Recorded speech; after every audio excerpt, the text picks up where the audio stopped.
ഇന്ന് നിങ്ങൾക്ക് പരിചയപ്പെടുത്താൻ പോകുന്നത് മെൻ്റലി എന്ന റെഫറൻസ് മാനേജ്മെൻറ്റ് ടൂളിൽ അക്കൗണ്ട് തുടങ്ങുന്നതും അതിൻ്റെ തന്നെ ആപ്ലിക്കേഷൻ ഇൻസ്റ്റാളേഷനുമാണ്.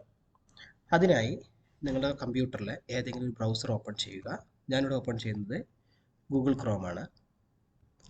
ക്രോം തുറന്നതിന് ശേഷം അതിൻ്റെ സെർച്ച് ബാറിൽ മെൻ്റലി എന്ന് ടൈപ്പ് ചെയ്യുക. അപ്പോൾ ആദ്യം തന്നെ മെൻ്റലിയുടെ ഒഫീഷ്യൽ വെബ്സൈറ്റ് ഓപ്പൺ ആയി വരും. ആ വെബ്സൈറ്റ് ഓപ്പൺ ചെയ്യുക. അപ്പോൾ ഇങ്ങനെ ഒരു വെബ് പേജ് ഓപ്പൺ ആയി വന്നു. ഇതിൽ നിങ്ങൾ ചെയ്യേണ്ടത് കുറേ ഓപ്ഷൻസ് അവൈലബിൾ ആണ്. ഇതിലത്തെ ഒരു മെനു ബാറിൽ നിങ്ങൾ പോയി കഴിഞ്ഞാൽ കാണാൻ സാധിക്കും ക്രിയേറ്റ് അക്കൗണ്ട്. അത് ക്ലിക്ക് ചെയ്യുക. അതിനുശേഷം ഇങ്ങനെ ഒരു വിൻഡോ ഓപ്പൺ ആയി വന്നു. നമ്മൾ അക്കൗണ്ട് ക്രിയേറ്റ് ചെയ്യാൻ പോവുകയാണ്. മെൻ്റലി അക്കൗണ്ട് ക്രിയേറ്റ് ചെയ്യാൻ വേണ്ടി നമ്മൾ മെയിൽ ഐ ഡി കൊടുക്കുക. ഫോർ എക്സാമ്പിൾ ഞാൻ കൊടുക്കാൻ പോകുന്നത് എൻ്റെ തന്നെ ഒരു മെയിൽ ഐ ഡി ആണ്.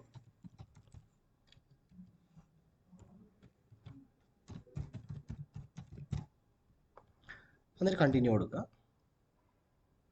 അതിനുശേഷം ഇങ്ങനെ ഒരു വിൻഡോ ഓപ്പൺ ആയി വരും. ഈ ഫീൽഡിൽ നിങ്ങളുടെ പേര്, സർനെയിം, പാസ്വേഡ് ക്രിയേറ്റ് ചെയ്യുക.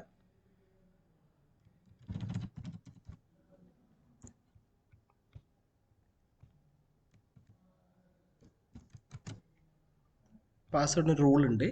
ആൽഫ ന്യൂമറിക്കൽ നമ്പറാണ് കൊടുക്കേണ്ടത്. ഞാനതിന് എൻ്റെതായ ഒരു പാസ്വേഡ് ഞാൻ കൊടുക്കുന്നുണ്ട്. നിങ്ങൾ പാസ്വേഡ് കൊടുക്കുമ്പോൾ ശ്രദ്ധിക്കേണ്ടത് എവിടെയെങ്കിലും ഒന്ന് എഴുതി വെച്ചതിന് ശേഷം തുടങ്ങുക.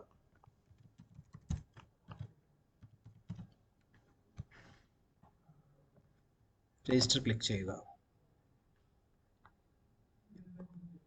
അതിനുശേഷം കണ്ടിന്യൂ കൊടുക്കുക.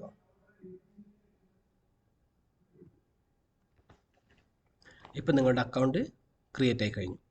ഇനി നമ്മൾ ചെയ്യേണ്ടത് എന്താണെന്ന് വെച്ചാൽ നേരെ വേറൊരു ടാബ് എടുക്കാം, അല്ലെങ്കിൽ സെയിം ബ്രൗസർ തന്നെ ഉപയോഗിക്കാം. വേറൊരു ടാബ് എടുത്തതിന് ശേഷം വീണ്ടും സെർച്ച് ബാറിൽ പോയിട്ട് മെൻ്റലി ഫോർ ഡെസ്ക്ടോപ്പ് എന്നടിക്കുക.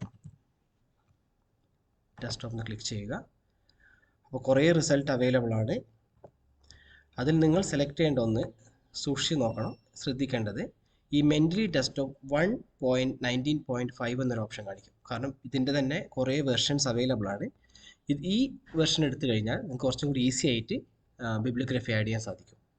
അപ്പോൾ ഞാനിതിൽ മെൻ്റലി ഡെസ്ക്ടോപ്പ് ക്ലിക്ക് ചെയ്യുന്നു. ഇവിടെ കുറേ വെർഷൻസ് അവൈലബിൾ ആണ്. നിങ്ങളിതിൽ നോക്കേണ്ടത് മെൻ്റലി ഡെസ്ക്ടോപ്പ് ഫോർ വിൻഡോസിൻ്റെ ആണ്. ഇപ്പോൾ സപ്പോസ് മാക്കാണ് ഉപയോഗിക്കുന്നതെങ്കിൽ മാക്കിൻ്റെ ക്ലിക്ക് ചെയ്യാം, അല്ലെങ്കിൽ ഡെസ്ക്ടോപ്പ് ക്ലിക്ക് ചെയ്യാം. ഇപ്പോൾ നിങ്ങൾക്ക് കാണാൻ സാധിക്കും ഡൗൺലോഡിംഗ് ഇവിടെ നടക്കുന്നുണ്ട്. ഇപ്പോൾ ഡൗൺലോഡിംഗ് കഴിഞ്ഞു. നമ്മളിനി ചെയ്യേണ്ടത് നമ്മൾ ഡൗൺലോഡ്സിൽ പോവുക.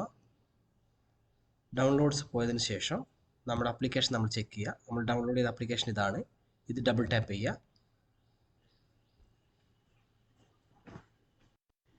ഡബിൾ ടാപ്പ് ചെയ്തതിന് ശേഷം ക്ലിക്ക് ചെയ്യുക. പിന്നെ നെക്സ്റ്റ് ക്ലിക്ക് ചെയ്യുക. ഐ അഗ്രി കൊടുക്കുക. നെക്സ്റ്റ് ചെയ്യുക. ഇൻസ്റ്റാളേഷൻ ക്ലിക്ക് ചെയ്യുക. അപ്പോൾ നിങ്ങൾക്ക് കാണാൻ സാധിക്കും നമ്മൾ ആപ്ലിക്കേഷൻ ഇവിടെ ഇൻസ്റ്റാൾ ചെയ്തുകൊണ്ടുണ്ട്.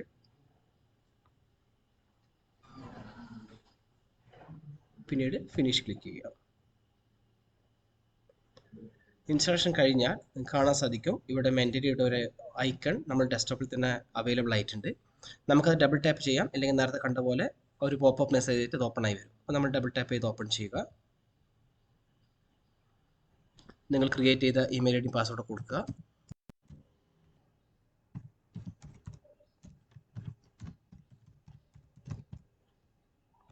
പാസ്വേഡ് കൊടുക്കുക. നിങ്ങൾക്ക് ഇത് ആവശ്യമുണ്ടെങ്കിൽ സ്റ്റേ സൈൻഡ് എന്ന് ക്ലിക്ക് ചെയ്തിട്ട് സൈൻ ഇൻ ചെയ്യുക. അങ്ങനെ ചെയ്ത് കഴിഞ്ഞാൽ നെക്സ്റ്റ് ടൈം നിങ്ങൾക്ക് പാസ്വേഡ് യൂസർ നെയിം അടിക്കാണ്ട് തന്നെ അകത്തേക്ക് കടക്കാൻ സാധിക്കുന്നതാണ്. സൈൻ ഇൻ കൊടുക്കുക. ഇപ്പം നമ്മൾ മെൻ്റലി ഇൻസ്റ്റാളേഷൻ കഴിഞ്ഞു. അതിനുശേഷം ചിലപ്പോൾ ചില കമ്പ്യൂട്ടറുകളിൽ ഓട്ടോമാറ്റിക് നമുക്ക് അപ്ഡേഷൻ അവൈലബിൾ ആയിരിക്കും. നിങ്ങൾക്ക് അപ്ഡേറ്റ് ചെയ്യുന്നത് നല്ലതാണ്. ഇല്ലെങ്കിൽ നെക്സ്റ്റ് ടൈം ചിലപ്പോൾ ചെയ്യുമ്പോൾ എന്തെങ്കിലും സപ്പോസ് എറർ വരാൻ ചാൻസ് ഉണ്ട്. അപ്പോൾ ഇൻസ്റ്റാളേഷൻ കൊടുത്തു കഴിഞ്ഞാൽ നമുക്ക് അതിൻ്റെ അപ്ഡേഷൻ വീണ്ടും കിട്ടും.